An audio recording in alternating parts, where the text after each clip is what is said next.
तो जब भी कोई इंडिविजुअल पार्टनर बनता है तो उसमें तीन चीज़ होनी चाहिए। पहला, जो भी पर्सन पार्टनर बन रहा है वो माइनर नहीं होना चाहिए। Now what is minor?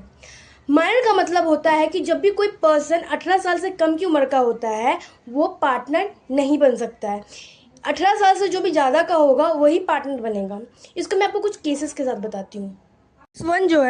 Case one में मिस्टर ए 30 साल का है और मिस्टर बी जो है वो 21 साल का है। अब देखो, दोनों की जो उम्र है वो 18 साल से ज़्यादा का है। जब भी किसी की उम्र 18 साल से ज़्यादा की होती है तो उसको मेजर कहते हैं, और 18 साल से कम का होता है उसको माइनर कहते हैं।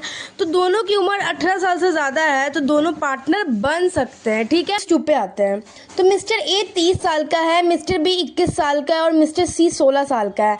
अब देखो, ये 16 साल का है तो ये 18 साल से ज़्यादा का नहीं है, तो ये माइनर जो है ये माइनर में आ जाएगा और ये पार्टनर नहीं बन सकता है। बट इसमें भी एक कंडीशन है, पता है क्या?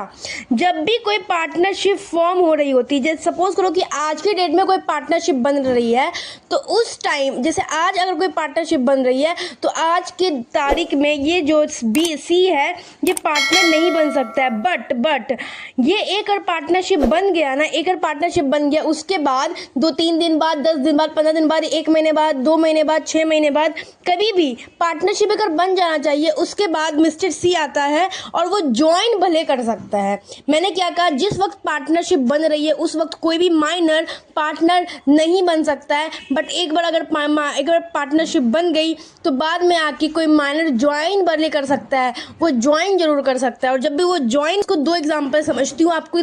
फर्म में 10 लाख का प्रॉफिट हुआ, तीनों बियर करेंगे, लेकिन जब फर्म में दूसरे एग्जांपल में अगर आप देखोगे तो 5 लाख का लॉस हो गया है और लॉस में बस ए और बी बियर करेगा। यानी कि जब भी कोई माइनर अगर फर्म के बनने के बाद अगर फर्म में ज्वाइन करता है तो वो प्रॉफिट का हिस्सेदारी होगा, बट वो लॉस कभी भी बियर नहीं करेगा।